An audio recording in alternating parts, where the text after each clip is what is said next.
네, 로마서 13장 1절에 있는 말씀 같이 읽도록 하겠습니다. 예, 로마서 13장 1절입니다. 로마서 13장 1절. 예, 한번 찾으신 분들은 같이 한 목소리로 읽겠습니다. 사람은 누구나 위에 있는 권세에 복종해야 합니다. 모든 권세는 하나님께로부터 온 것이며 이미 있는 권세들도 하나님께서 세워주신 것들입니다. 아멘. 아멘. 네. 오늘은 이제 권위에 대한 문제에 대해서 우리가 이제 다뤄 보겠습니다. 이 책, 너 자신을 자유케 하라. 요 책의 6장에 보면 이제 권위에 대한 문제에 대해서 이야기하고 있습니다. 사실 요즘에 여러분들 한번 생각해 보세요. 예, 사실 요즘 사람들에게 권위라는 단어는 좋은 이미지가 많을까요? 부정적 이미지가 많을까요? 예, 부정적 이미지가 더 훨씬 많다고 합니다. 자, 뉴스를 보아도 그렇고요. 드라마나 영화를 보아도 권력을 가진 사람은 대부분 어떤 모습으로 나오느냐? 예, 교만한 모습으로 나옵니다. 그리고 욕심이 많고 자신의 힘을 이용해서 다른 사람들을 괴롭히는 모습을 그리게 됩니다. 그래서 자연스럽게 사람들은 권위는 믿을 수 없다. 예, 권위는 나를 억압하는 것이다. 라고 하는 이 생각을 갖게 하는 거죠. 그래서 요즘에 사람들이요, 느끼는 게 있습니다. 뭐냐면, 보고 듣는 것이 무엇이냐에 따라서 그 사람의 주관이 결정된다는 겁니다. 그래서 이게 보니까요, 한국은 어쨌든 그 정치하시는 분들 보니까 미디어만 장악하면 미디어만 내 손 안에 들어오잖아요. 그러면 뭐 나에 대한 평가는 얼마든지 좋은 평가가 내려올 수 있도록 할 수 있는 거죠. 그러니까는 무엇을 듣고 있느냐, 또 무엇을 아, 추구하느냐, 여기에 따라서 그 사람이 가지고 있는 주관이나 생각이나 가치관들이 정해질 수 있다라고 하는 것을 이 책에서는 이야기하고 있습니다.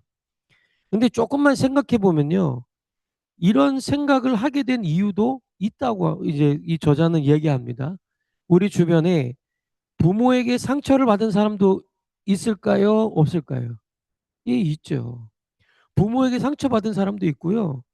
학교에서 선생님한테 상처를 받은 사람이 있을까요? 없을까요? 있습니다. 저도 선생님한테 상처받은 적 있습니다.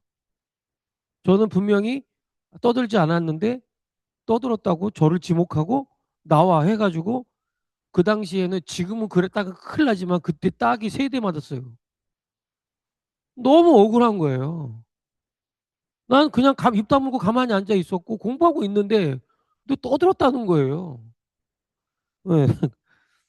그 선생님이 지금 이걸 봐야 되는데. 예. 어쨌든 예, 근데 선생님한테도 상처받았습니다. 그리고 여러분 또 직장 상사나 심지어 교회 지도자들에게 상처받은 사람이 있을까요? 없을까요? 있죠. 그러니까 권위를 가진 사람이 사랑으로 섬기지 않고 자신의 힘을 남용하는 모습을 경험했다면 권위를 신뢰하기는 굉장히 어려운 사실입니다. 그런데 성경은요, 이 권위를 전혀 다른 시각으로 바라보고 있다는 겁니다. 로마서 13장 1절에 오늘 읽었던 말씀을 보면 하나님께서는 권위를 세우신 목적이 세상을 억압하기 위해서가 아니라 오히려 우리를 보호하고 우리를 바른 길로 인도하며 하나님의 뜻을 이루기 위해서 돕는 것으로 하나님은 권위를 보고 있다라고 하는 것입니다. 여러분 그 아이가 길을 건널 때 누구의 손을 붙잡습니까? 그죠? 자, 아이가 길을 건너야 돼요. 부모의 손을 붙잡습니다. 자, 아이는 손을 잡는 것이 답답하게 느껴질 수도 있겠죠. 자, 그러나 부모는 아이를 하려고 하는 것일까요? 아니잖아요. 아이를 보호하려고 하는 겁니다. 하나님께서 세우신 권위도 바로 이와 같다는 겁니다. 그래서 우리를 속박하기 위한 것이 아니라 안전하게 지키기 위한 하나님의 사랑의 장치라고 봐야 된다는 것이죠. 그래서 사사기를 보면 권위가 완전히 사라졌을 때 어떠한 일이 일어나는지를 우리에게 잘 보여주고 있거든요. 그 말씀이 사사기 21장 25절에 있는 말씀입니다. 제가 읽어드리겠습니다. 그때에는 이스라엘에 왕이 없었으므로, 자, 이스라엘에 왕이 없습니다. 그러면 뭐가 없어졌다는 얘기입니까? 권위가 없어졌다는 얘기입니다. 권위가 없어지니까 어떤 일이 벌어지냐? 사람들은 저마다 자기의 뜻에 맞는 대로 하였다. 자, 이렇게 되어 있습니다. 겉으로 보면 자유를 얻는 것처럼 보이지만 실제로는 그렇지 않다. 그래서 모두가 자기 마음대로 살아가고 결국에는 죄와 폭력으로 가득하고 결국 사회에는 혼란에 빠지게 된다라고 하는 것을 이 저자는 얘기하고 있습니다. 그래서 하나님께서는 권위가 없는 상태를 자유가 아니라 무질서라고 말씀하고 계시는 겁니다. 그래서 저자는 오랜 사역하면서 한 가지 공통점을 발견했다고 하는데요. 마귀의 억압으로부터 힘들어하는 사람들 가운데 어린 시절 권위를 가진 사람에게 깊은 상처를 받은 경우가 매우 많았다라고 얘기합니다. 그러니까 그 결과가 모든 권위를 두려워하고 누구에게도 순종하지 않으려고 하고 그 다음에 하나님께서 세우신 질서마저 거부하는 삶을 살아가게 된다라고 하는 것입니다. 어떤 사람이요? 권위를 가진 사람에게 깊이 상처를 받았을 때. 그래서 물론 이것은 상처받은 사람을 정죄하는 말은 아니지만 오히려 그 상처를 치유받아서 하나님께서 주신 질서를 회복하게 해야 된다는 말씀으로 이 저자는 얘기하고 있는 겁니다. 그러니까 부모를 통해서 받은 상처, 어떤 공동체를 통해서 받은 상처, 또 나보다 좀 힘이 있는 사람에게 받은 상처, 어떤 분들은 그 남편에게, 어떤 분들은 아내에게 받은 상처까지도 모두 다 포함을 하는데 그러한 상처들로 인해서 내가 상처를 받는 것은, 상처를 받았다면 그것으로 인해서 우리는 내 마음속에 무질서가 생기게 되고 결국에는 혼란 속에 빠지게 돼서 상처와 아픔으로 견딜 수 없는 이러한 지경에 이르게 된다라고 하는 것을 말하고 있습니다. 그래서 하나님께서는 우리를 보호하기 위해서 세 가지 권위를 허락하셨다고 말하고 있습니다. 그 첫 번째는 뭐냐면 바로 정부입니다. 그러니까 우리가 지금 속해 있는 이곳에 이 호주 정부, 대한민국 정부, 이 정부를 하나님은 허락하셨다라고 하는 겁니다. 하나님께서는요, 이 정부를 통해 악을 막고 사회의 질서를 유지하게 하셨답니다. 만약에 법이 없다면 세상은 금세 혼란에 빠지게 된다라고 하는 것을 이 저자는 이야기하고 있습니다. 그리고 두 번째는요, 바로 교회입니다. 하나님께서는요, 교회를 통해서 우리의 믿음을 세워가시고 영적으로 보호하시고 하나님의 말씀 안에서 살아가도록 인도해 주신다는 거예요. 어디를 통해서요? 교회를 통해서 말이죠. 그리고 세 번째는요, 세 번째는 가정입니다. 하나님은 첫 번째 정부의 권위를 허락하셨고, 두 번째 교회의 권위를 허락하셨고, 세 번째 가정의 권위를 허락해 주셨다라고 하는 것이죠.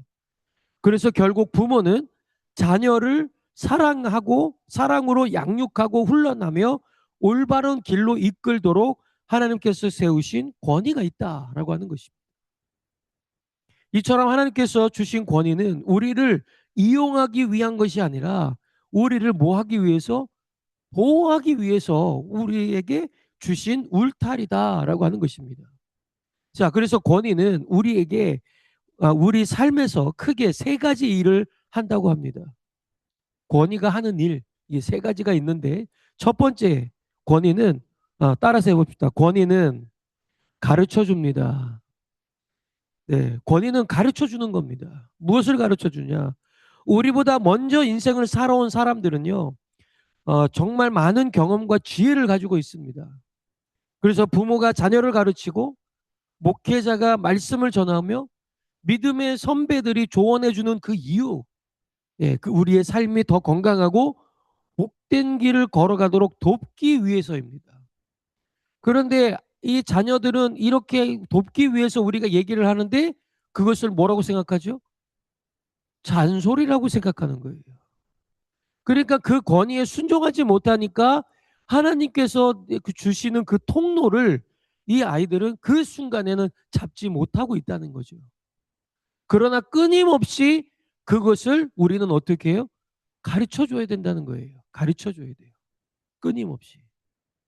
그렇기 때문에 권위는 그래서 우리에게 힘이 있는 거고 그 권위를 통해서 우리는 또 다른 누군가를 가르쳐 줘야 되는 그런 힘이 우리에게 있다라고 하는 것입니다. 두 번째의 권위는요. 따라서 해볼까요? 권위는 방향을 제시해 줍니다. 예, 여러분 혹시 높은 벽이 둘러싸인 미로 안에 있는 그거 한번 뭐 TV를 통해서도 많이 보셨을 거고 경험한 분도 계실 줄로 압니다. 자, 그런데 그 안에 있으면 어디로 가야 될지 압니까? 모릅니다.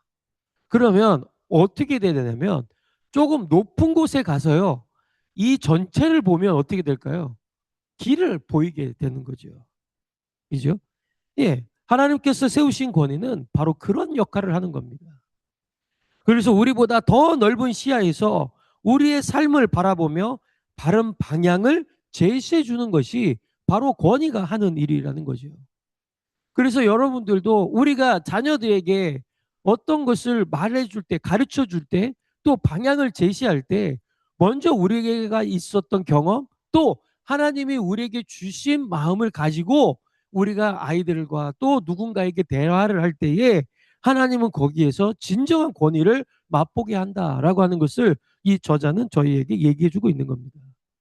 자, 세 번째는요. 자, 따라서 해봅시다. 권위는 교정을 해줍니다. 네. 여러분, 만약에 기차가 빠르게 달리고 있는데 앞에 다리가 무너졌다고 한번 생각해 보십시오. 자, 그러면 기관사는 아무것도 모른 채 계속 달리겠죠. 그죠? 자, 그런데 여기서 빨간 깃발을 흔들며 멈추라고 신호를 보내면 이 사람은, 이 기관사는 빨간 깃발을 들면 서야 돼요? 안 서야 돼요? 아, 서야 돼요. 자, 여러분 그 기차 우리 기차 타고 가면 앞에 신호등이 빨간색이 있고 주황색이 있고 파란색이 있잖아요. 그렇죠?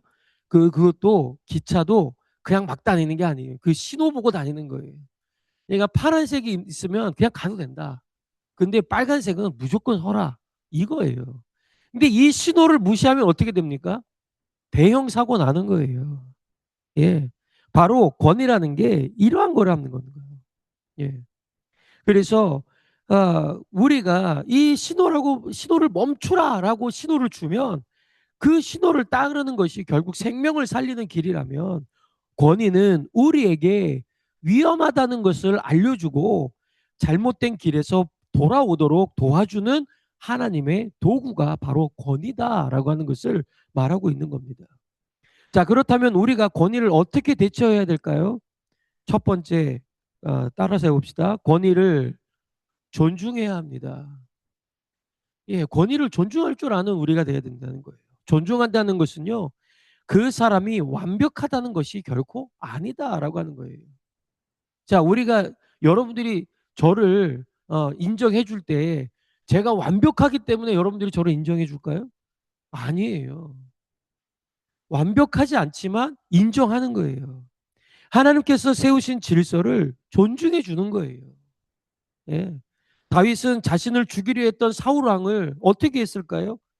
여호와의 기름을 부음 받은 자다라고 하는 이 이유 때문에 자기의 억울함은 있었지만 그 생명을 하나님 앞에 맡기고 그리고 자기 손으로는 하지 않은 거예요. 예. 그래서 사람은 부족했지만 하나님께서 세우신 권위는 함부로 여기지 않았던 사람이 누구예요? 다윗이에요. 그러니까 오늘 우리도 부모와 교회 지도자 또 나라 지도자를 위해 기도해야 되는 이유가 바로 여기에 있는 거예요. 하나님께서 그들을 바르게 사용하시도록 중보하는 것이 바로 성도의 자세다. 근데 여러분들이 왜 저를 위해서 기도해 줄까요? 죄가 좋으라고요? 아니요. 여러분 때문에 기도하라는 거예요. 제가 만약에 이 강단에 서서 헛소리를 자꾸 해야 된다고 생각해 보세요. 그러면 누가 더 슬퍼질까요? 제가 슬퍼져요? 그 말씀을 듣는 여러분들이 슬퍼지는 거예요. 그런 말씀을 듣는 여러분들이 안 좋은 거예요. 그러면 저를 위해서 기도한다는 것은 우리 목사님 잘 되게 예, 물론 그런 것도 있겠지만 중요한 건 여러분들 자신을 위해서 저를 위해서 기도해 주라는 거예요. 하나님, 우리 목사님이 예, 말씀 잘 전할 수 있도록 성령의 기름을 부을 받도록 하나님 인도해 달라고. 예. 그렇게 기도할 때에 결국에는 돌아가는 것은 여러분들에게 돌아간다. 그것을 우리가 기억하고 그렇다고 내가 기도하면 나한테 다 돌아온다고 그런 욕심을 가지고 자꾸 기도하지 마시고 네. 그러한 방향도 있다라고 하는 것을 기억하시고 여러분들이 권위에 늘 기도해 주는 여러분들 되시기를 바랍니다. 두 번째는요. 예. 두 번째 우리가 권위를 어떻게 대해야 되느냐 따라서 봅시다. 가능한 순종해야 합니다. 예. 요즘은 순종보다 자신의 생각을 더 중요하게 여기는 시대가 되었습니다. 하지만 하나님께서는요. 믿음으로 순종하는 사람을 통해 아직도 역사하십니다. 할렐루야. 하나님은 순종하는 사람들을 바라보고 계십니다. 하나님은 지금도 말씀에 대해서 순종하는 사람, 교회에 대해서 순종하는 사람, 삶 속에서 순종의 삶을 살아가려고 노력하는 그 사람을 하나님은 캐치하신다는 거예요. 그런데 이해되지 않아도 하나님을 신뢰하며 순종할 때 하나님께서 가장 좋은 길로 인도하시거든요. 그런데 여기에는 중요한 예외가 있다는 거예요. 사람의 명령이 하나님의 말씀을 거스른다면 우리는 사람보다 하나님께 순종할 줄 아는 우리가 되야 된다는 거죠. 베드로가 이런 이제 공의 앞에서 이렇게 했습니다. 공회원들이 너 다시는 예수의 이름으로 가르치지 마라. 예수의 이름을 가르치지 마라. 라고 얘기했거든요. 그랬는데 그때에 이 베드로가 수많은 공회원들 앞에서 이렇게 얘기합니다. 사람에게 복종하는 것보다 하나님께 복종하는 것이 마땅하다라고 얘기합니다. 자, 결국에는 이렇게 말한 이유가 바로 여기에 있다는 거예요. 네. 학대, 폭력. 자, 이것은 결코 하나님의 뜻일까요? 이건 하나님의 뜻이 아니에요. 그런 상황에서는 죄를 지라고 말하고 하나님의 뜻을 선택하라고 얘기합니다. 죄를 죄라고 말할 수 있는 것. 그리고 그것을 우리는 그 하나님의 뜻을 따라서 선택할 수 있는 것. 그것이 우리는 나아가야 된다는 거죠. 근데 이걸 잘못 받아들이다 보니까 모든 사람들이 어떻게 해요? 끝까지 버티는 거예요. 그러다 보면 어떻게 돼요? 상처와 아픔들이 이만저만이 아니었던 거죠. 여러분, 사랑하는 우리 성도 여러분, 여러분들이 권위에 대해서 순종하시지만 하나님의 말씀을 거스르고 내가 이것을 하나님을 믿는 데 있어서 방해가 되는 요소가 있다면 과감해질 필요는 있다라고 하는 것을 여러분들에게 말씀을 드리는 거예요. 특별히 뭐 내 가족 중에 내 남편이나 내 아내나 하나님을 믿지 않는 사람들이 있다면 그분들이 여러분들을 통해서 얘기하는 그 얘기를 우리는 순종해야 된다라고 하니까 다 받아들이고 나아가는 것도 중요하겠지만 거기에서 하나님을 거스르는 일들, 네. 뭐 교회를 예배 드리는데 그게 뭐 중요하냐 뭐 이러면서 말한다면 그것은 우리는 어떻게 거스를 수 있다라고 하는 것을 말을 하는 거예요. 자, 그리고 네 번째, 권위를 우리가 어떻게 대해야 되느냐 따라서 해봅시다. 권위에게 받은 상처를 용서해야 합니다. 네. 많은 사람들이 현재의 권위를 힘들어하는 이유는 과거의 상처가 아직 해결되지 않았기 때문이라고 저자는 보고 있습니다. 그래서 부모에게 받은 상처, 선생님에게 받은 상처, 목회자에게 받은 상처가 마음속 깊이 남아 있으면 모든 권위를 불신하게 된다라고 하는 거예요. 그래서 용서는 잘못을 없었던 일로 만드는 게 아니라 심판을 하나님께 맡기고 내 마음을 자유롭게 하는 것이 용서입니다. 그래서 용서할 때 비로소 하나님께서 주시는 치유가 시작된다라고 하는 것을 여러분 기억하셔야 됩니다. 그래서 우리가 권위에게 받은 상처가 있다면 과감하게 내려놓으셔야 돼요. 하나님, 내가 과거에 이러이러한 것 때문에 상처가 있습니다. 하나님, 이 모든 것들 주님께 맡깁니다. 이제 내 손을 떠나보냅니다. 하나님, 이제 그것을 통해서 나를 좌지우지하지 않도록 인도해 주세요. 여러분, 참 희한한 게요. 교회에 막 이렇게 막 얘기하는 사람들 있잖아요. 그리고 나서 나가는 사람들 있잖아요. 이 사람들은요, 꼭 다른 곳에 가도 똑같은 일을 합니다. 이게 해결되지 않으면 똑같이 그 일을 계속 감행하게 되는 거예요. 왜요? 그 상처가 아물지 않았기 때문에 그래요.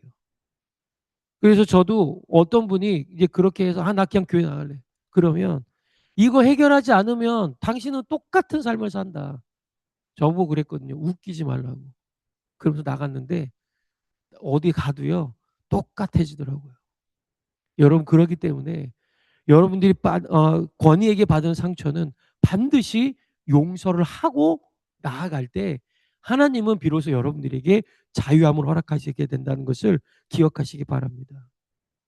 여러분 마지막으로 권위를 어떻게 돼야 되느냐 따라서 해볼까요? 권위를 축복하고 감사해야 합니다. 예, 권위를 축복하고 감사해야 하라. 그래서 완벽한 부모는 없다. 또 완벽한 목회자도 없다. 또 완벽한 정부도 없다. 하지만 하나님께서 부족한 사람들을 통해서 우리를 보호하시고 인도하고 계신다. 여러분 권위를 위해서 기도해야 되고 하나님께서 세우신 질서를 감사함으로 받아들일 때에 우리는 하나님께서 허락하신 보호와 은혜를 더욱 풍성하게 누리게 될 수 있다라고 하는 것입니다. 여러분 그래서 이 그 사도 아까 바울의 이 바울 선지자 이저 써놓은 이걸 그 성경을 보면요.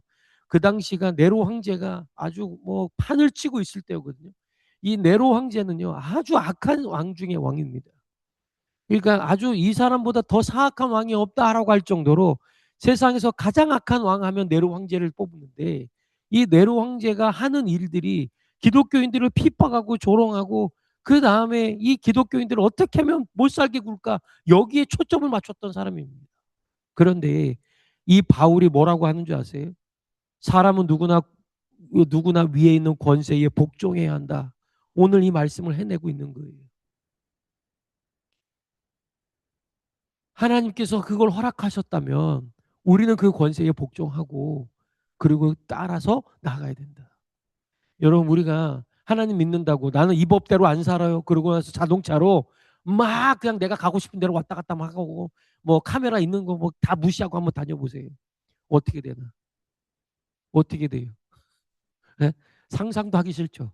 네, 저도 상상하기 싫어요. 이게 권위에 순종하는 거예요. 그런데 이게 정부가 마음에 안 들어요. 네, 그리고 우리 집에 뭐 부모님이 하시는 한 일이 마음에 안 들어요. 혹시 내가 뭐 있는 교회가 마음에 안 들어요. 그러면 축복하고 기도하라는 거예요. 그것을 비판하고 판단하고 뭔가를 막 이렇게 찔러대봤자 아무런 소용이 없다는 거예요. 여러분들만 힘든 거예요. 그런데 그 권위를 축복하고 감사할 때에 그 속에서 하나님의 메시지가 들리고 그곳에서 하나님이 무엇을 원하시는지를 우리에게 말씀해 주신다라고 하는 것입니다. 결국 오늘 저자가 우리에게 전하고 싶은 메시지는 권위는 사람을 지배하기 위해 하나님 만드신 제도가 아니라 사랑하는 자녀를 보호하고 바른 길로 인도하기 위해서 하나님께서 허락하신 선물이다라고 하는 것을 잊어서는 안 됩니다. 물론 모든 권위가 완전한 것은 아닙니다. 때로는 부족하기도 하고 때로는 우리에게 상처를 주기도 합니다. 그러나 그 때문에 하나님께서 세우신 모든 권위를 거부해서는 결코 안 된다라고 하는 것입니다. 하나님께서 주신 질서를 존중하고 지혜롭게 순종하며 필요할 때에는 하나님께 더욱 순종하는 삶을 살아가잖아요. 우리는 영적으로 더욱 든든한 보호 가운데 거하게 될 것이다 라고 저자는 마지막에 얘기하고 있습니다. 하나님께서 세우신 권위를 바르게 이해하는 것, 그리고 또한 영적인 전신갑주의 중요한 한 부분임을 여러분 기억하시고 살아가는 우리 모두가 되기를 주의 이름으로 축원합니다. 할렐루야. 예, 이 시간도 우리가 한 번 더 기도하겠습니다. 하나님, 그동안 우리는 이 권위를 어떻게 생각하고 있었나요? 하나님, 우리가 권위에 혹시 이 자리에 내가 권위로 인하여서 상처받았거나 또 낙심이 되었던 일들이 있었다면 주님 내 마음속에서 없애주십시오. 하나님, 이 상처와 아픔들이 없어지도록 인도하여 주시옵소서. 우리 같이 한번 통성으로 잠시 동안 기도하고 제가 마무리 기도하겠습니다. 다 같이 기도합니다. 고맙고 감사하신 하나님 아버지, 이 시간 우리에게 귀한 시간 주셔서 또 들을 수 있도록 인도해 주신 것 감사합니다. 하나님, 이 세계에 완벽한 부모는 없고 완벽한 목회자도 없으며 완벽한 정부도 없다고 우리에게 말씀해 주셨습니다. 하나님 아버지, 이 완벽하지 않는 것들, 그러나 하나님은 이 권위에 순종하고 그들을 축복하고 감사하라고 우리에게 말해 주셨습니다. 하나님, 그리고 권위를 존중하라고 말씀해 주셨고 권위에 순종해야 된다고 말씀해 주셨고 순종할 수 없는 상황이라면 곤곤하게 말을 해야 된다고 우리에게 말을 해 주셨습니다. 그리고 권위에 받은 상처가 있다면 용서해 주라고 얘기하셨습니다. 하나님 아버지, 이 모든 것들을 바라볼 때에 우리는 어떻게 살아가야 될지 다시 한번 돌아보게 해 주셔서 감사합니다. 하나님, 교회의 권위, 또 가족의 권위, 또 우리 또 사회적인 권위, 이 모든 것들을 하나님 아버지 우리가 받아들일 때에 하나님께서 우리에게 주신 선물이라는 사실을 기억하게 하시고 하나님, 우리가 그 속에서 받은 상처들이 있다면 이 자리에서 하나님, 그것이 이제 상처가 아닌 오히려 그들을 축복하고 그들을 감사할 줄 아는 귀한 자리가 될 수 있도록 인도하여 주시옵소서. 아멘. 하나님 아버지, 오늘도 권위를 다시 한번 알게 하여 주시니 감사합니다. 하나님, 이 권위를 통해 우리가 해야 될 일을 잘 해낼 수 있도록 인도하여 주시고 하나님, 무엇보다도 우리가 권위 속에 있을 때에 우리에게 상처와 아픔들이 있다면 우리에게 가르쳐 주시고 가르쳐 주신 그 상처와 아픔들이 이 자리에서 우리의 입으로 뱉어지며 용서해 주며 하나님, 우리에게 주님이 주시는 참 자유를 경험하는 우리 모두가 되도록 인도하여 주옵소서. 예수 그리스도의 이름으로 기도하옵나이다. 아멘, 아멘. 자, 오늘 또 세겹줄 기도회 또 계속 하도록 하겠습니다.